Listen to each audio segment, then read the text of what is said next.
am, that's when I'm strong. And what I always use as my mantra is her words of finding my work and doing it. Find your work and do it. That was the thing that she, even in the film, it came back over and over again. But what is it to not just, not to just be a recipient of the work of what she was saying, but have that work to draw you in to do something. I mean, and there were people from every corner of, women from every corner of the world that were there. There were translators and all, and the whole point was just re-emphasizing her message, looking eye to eye. What does, how important it is for not only women to walk down the street and look themselves eye to eye, but for black people when you walk down the street to look each other eye to eye, to look other men eye to eye. To look, there was not just a message in what Audre's life and stuff was. There was a mission. There was a mission, and an opportunity for all of us to find our work and do it. For someone coming from a family that comes from many different parts of the world, predominantly Mexican and German, I was actually very touched when she called anyone of multiple heritages hyphenated people. I've actually never been able to pin down something so concrete for that sort of position. I mean, I can't, it's really difficult to say I'm Mexican, German, American. It's a very long thing to say, and then it takes so long to explain, well, where did everybody in my family come from? And it's really difficult to find that sort of identity. There aren't that many people I know who are of both of these heritages. And to hear somebody say that it's okay to be proud of all your different parts of your heritages, not just where you happen to be born or what skin color you happen to be. I'm very pale in my sense. My family is extremely dark skinned, and I'm one of the few people in my family who's very pale, and it's almost a stigma in our family. So it was refreshing and heartwarming to see someone who spoke not only to black lesbians and Germans, but also her work, she said, was for reaching out to everybody, not just who she was specifically speaking to in a poem or in an essay, or who she was speaking to the camera. She said that all of her work is for everyone, whoever finds common ground with it. It was very touching for me. I found the film very moving, and one of the reasons it was very moving for me was that it was such a powerful, personal, human portrait of Audre Lorde. Portrait isn't, that's not the, I can't really find the word for it, but she was so present as a person, and she was so present as a political person, and it really gave me a sense of that her politics were the way she lived. That who she was and how she lived was also her politics, which I think is something that's very important for us at this moment to sustain us in the kind of political work that we need to do in these times. Is that, and maybe it's part of what you were talking about, that sense of mission, but it's not a sense of mission that comes from out there, it's a sense of mission that comes from in here and who we are. And I thought the film, just very powerfully presented that day.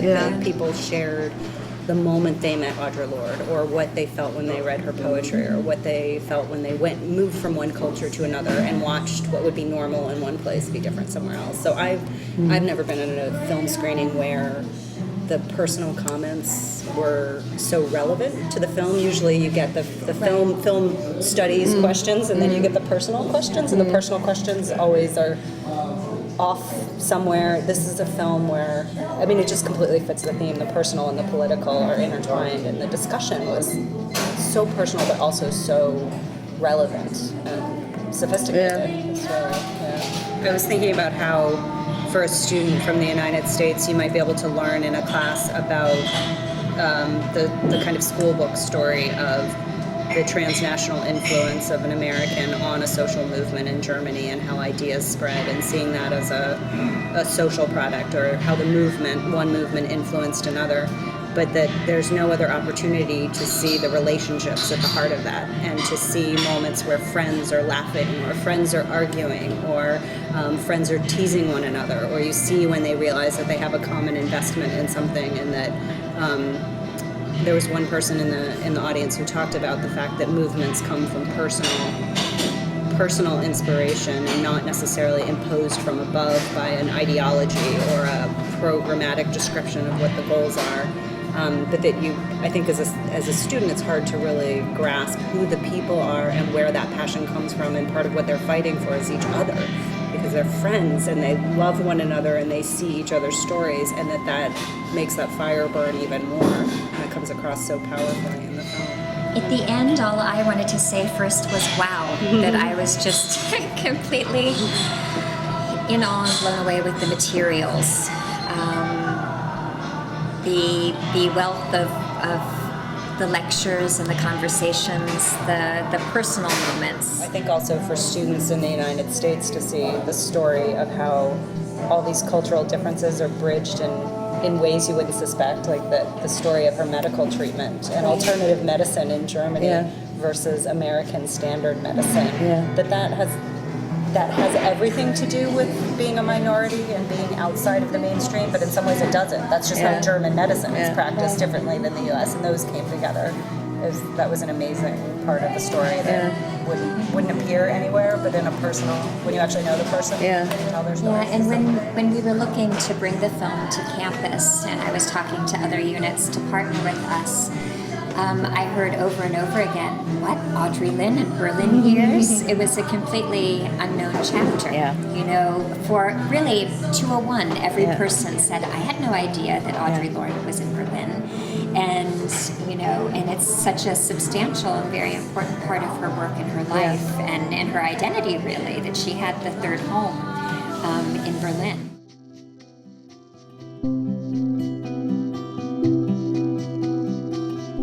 For me, it was so powerful, and I imagine that it would really resonate with any, like a student audience, was when she's speaking to the student group, and she says, you all have such beautiful faces, and everyone's so uncomfortable, and that moment of looking at someone and saying, that's someone who always feels like people are looking and judging in a negative way, that it's not possible to be beautiful according to the beauty ideals of this culture.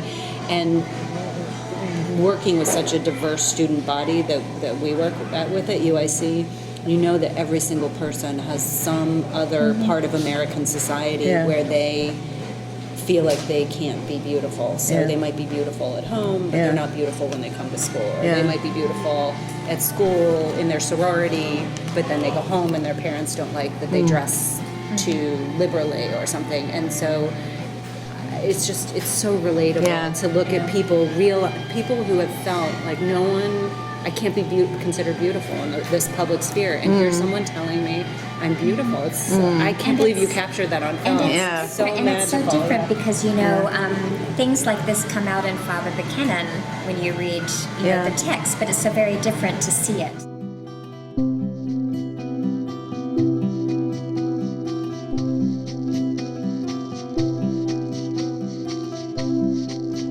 One of your faces is so beautiful and so important. I know it makes you smile when I say it, but it's true. It's die Wahrheit. Die ganze Wahrheit. And also the little moment, and I'm jumping from one thing to the next, but where she's talking to the man who asks her. That's brilliant, no? Yeah, the man who asks her, well, don't you think that, you know, by focusing on Afro-German women that you're taking away, or African-American women that you're taking away? And she gives the answer, and then Ian tells us, tells him, well, you don't have to agree with me, but can you at least go home and think about it? It's so great, And no? just really Yeah. amazing. Yeah. So many lessons. Why don't I say that in my classes when I'm teaching? We'll You're have to very use comfortable that. as an educator imposing your values on your class because we have all Yeah. these conflicts about, well, is the academy very liberal and you need to be neutral in what you're teaching, but how do you be neutral when you're teaching women's studies? You can't be neutral. And then what do you do when but that's what you're students, how do you negotiate between the different students' ideas, which are on each end of the spectrum, to not sound like you're approving one and not the other, and where you fit in. And so we'll have to use that I line. know, I love that line. I'm gonna I'll be steal using it. it for the rest Yeah. of my life. Yeah. Do you hear what I'm saying? Sure I do. Well, that's, I'm not asking you to agree with me, but just what you think about it.